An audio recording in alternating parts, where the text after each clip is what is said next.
In today's video, we're going to be continuing our 2019 NHL Prospect Review Series, and we're covering the Ottawa Senators. We'll get into their top 5 prospects coming up next.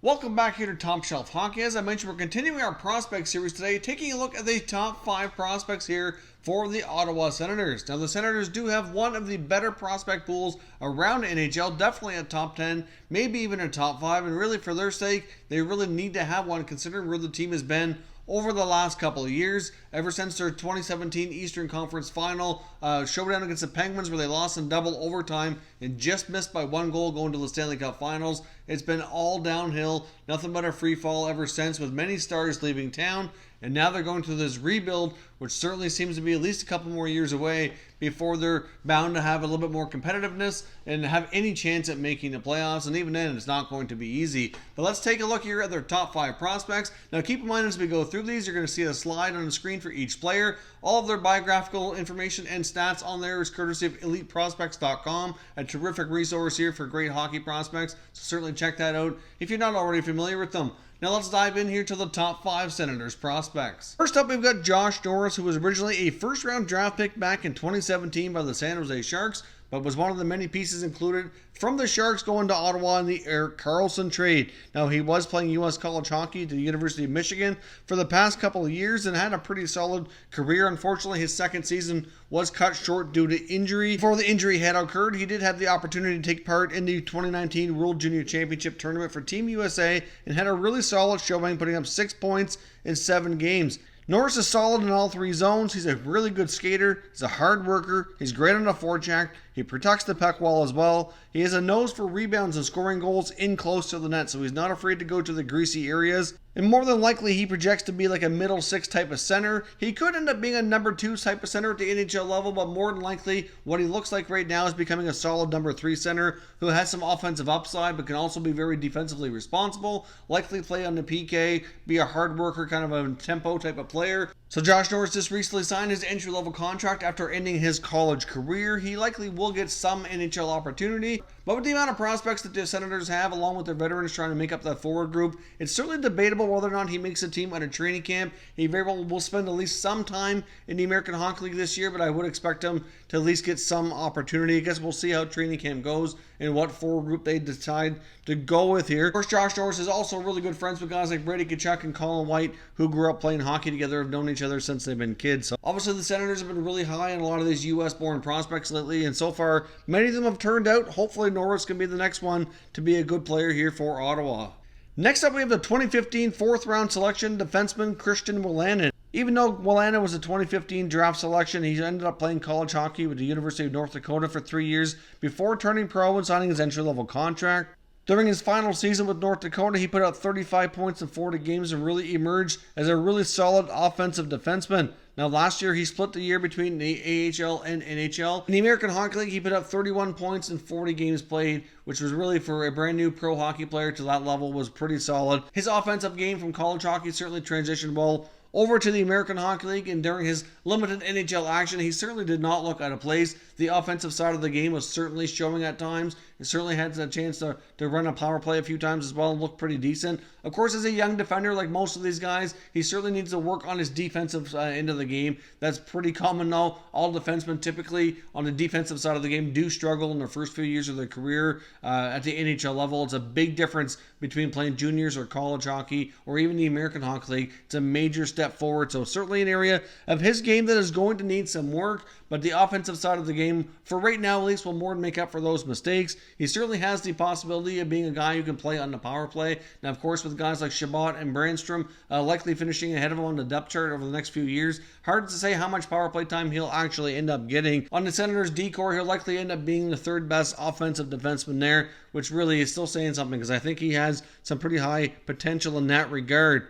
More than likely, he projects to be right now a second pair D at the NHL level, but depending on how the defensive side of the game goes, he very well might end up being a third pair guy who could play power play and still produce offensively. But either way, Christian Wolanin to me is an NHL defenseman. He's ready right now. He should have had more time last year, in my opinion, and I do project him to make the Senators lineup this year at a training camp. Now, he did sign a 2-year contract extension with them earlier this offseason. It is a 2-way deal for this year and a 1-way deal for next year, so I do definitely see him being a full-time NHL player next year for sure. This year, he could end up splitting time between the two leagues again. Just depends on the numbers. He might end up being a victim of a numbers game where he's still waivers exempt and has that 2-way deal. He may end up having to spend some time in the American Hockey League for a little while, but either way, I expect big development out of him this year for sure. Next up, we have Alex Formenton, 2017 second-round selection, who actually got a chance to play in the NHL right after that draft. He went into training camp with the Senators and was very impressive. Only got into one game, mind you, but his impressive training camp certainly turned a lot of heads and got a lot of people interested in this young player. He then went back to junior with the London Knights and had a pretty solid season. Came into camp last year, ended up getting an even longer tryout, played 9 NHL games. Didn't really produce a whole lot in the way of offense, but it was a great learning experience for him. Unfortunately, once he went back to London, he did battle some injuries and missed some time, but his stats throughout the regular season and into the playoffs with London were very solid, averaging close to a point per game. So overall, Alex Formenton had a decent year, but certainly not ending the way he was hoping to because of all the injuries. And of course, his London Knights got beat out earlier in the playoffs than he was hoping for here as well. Now, the big thing about Formenton, everybody notices right off the bat, is his speed. He's an incredibly fast skater. He might even turn out to be the fastest skater to come out of his draft year in 2017. He's got a pretty good size as well. He's 6'2", but he's a little bit lean, only 167 pounds. So if he can gain a little bit of muscle, that will certainly go a long way, I think, to helping him as well. Now, he's got a very quick release and an incredible hand-eye coordination, so he's very good in front of the net, excellent with tips. He likely projects to be like a middle six type of winger, somebody who can be versatile and go up and down in your lineup, but for the most part, I see him being like a third line type of player who can chip in with 15 to 20 goals, be a penalty killer, maybe get a little bit of power play time, and just be that versatile guy who can be that hardworking fast skater that can certainly be that X factor on the lineup.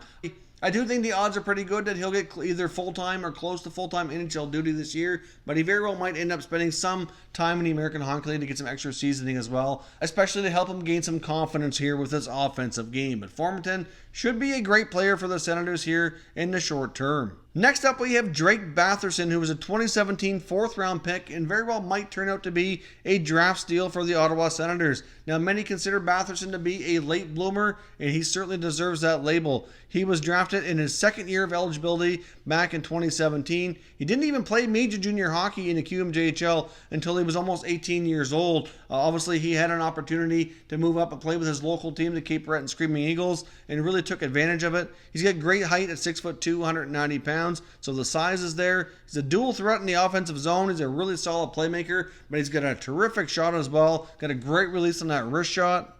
His last year of junior was very dominant, scoring 77 points in 51 games in the regular season, and then had a very dominant QMJHL playoffs, putting up 33 points in 22 playoff games. An absolutely fantastic year of development for Batherson. Of course, he also played for Canada at the World Juniors that year and had a solid showing there, scoring lots of goals, and was certainly one of their top players. Of course, this past season was his first year as a pro when he dominated the American Hockey League as a rookie with 62 points in 59 games, and then went on to play 20 NHL games as well, putting up 9 points, did not look out of place. Early on, he had some great chemistry with Matt Duchene. Of course, he's no longer with the team, but he was looking really good early on. Of course, over time, a lot of players tend to get a little bit overwhelmed, kind of lose their stride. They got to take a step back before they can take another step forward, and he certainly did that after everything he accomplished at the American Hockey League. Batherson certainly projects to be a top 6 forward. For the most part, he plays center, but he can play wing as well. He might end up being a winger at the NHL level. It's really hard to say at this stage of his career,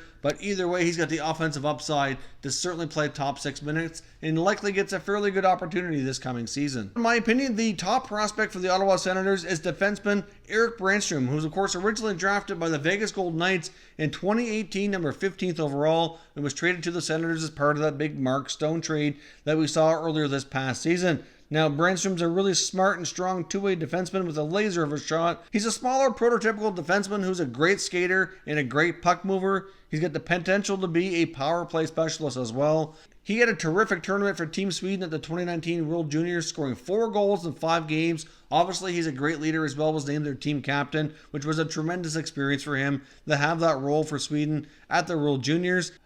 Before the trade to the Senators, he had put up 28 points in 41 American Hockey League games. After the trade, he put up 4 more points in 9 games playing in Belleville, and he did get an opportunity to make his NHL debut, playing 2 NHL games for the Senators. Of course, he didn't put up any points, but he didn't really look out of place either. And really, Erik Brannstrom could potentially be a very similar type of player that Erik Karlsson was. Along with Thomas Chabot, those 2 guys very well are 2 defensive gems who could lead this team for many years into the future. He's a very dynamic defenseman that all Senators fans should be very excited about. Not only does he have the offensive skills, but he has the leadership skills as well. I could see him possibly being a future team captain if everything works out and projects the way things are looking here today. So those are your top 5 Ottawa Senators prospects. Of course, a few honorable mentions as well include forwards like Logan Brown and Rudy Belchers, Max Verno, who they signed out of college hockey this past year. They certainly have a lot of forwards who could jump into this lineup and had an opportunity to play a little bit of NHL games here over the last year or two. So they certainly have all kinds of guys that are getting an opportunity to play based on where their rebuild is at for the coming season. So certainly going to be interesting to see how they make out and how this team can build for the future. I do expect the 1920 season to not be the greatest for the Senators. They have so much youth that they're relying on. It does seem unlikely that they're going to see a ton of success, but it'll likely end up getting another high first-round pick in the coming 2020 draft, which is going to be incredibly strong, and they very well might get a chance to add another top prospect like Alexis Lafreniere to their already strong group of young players here. So, of course, as always, want to hear your thoughts and opinions on the Senators prospect. Let me know which ones you're most excited about and which ones you think will have the most impact on this franchise in the future. If you're new to the channel, consider subscribing and turning on your notifications so you don't miss any future content. There's still all kinds of teams coming in this series, so stay tuned for that. And give this video a thumbs up if you enjoyed it. I'd appreciate it if you did. As always, thank you for watching, and I will catch you next time.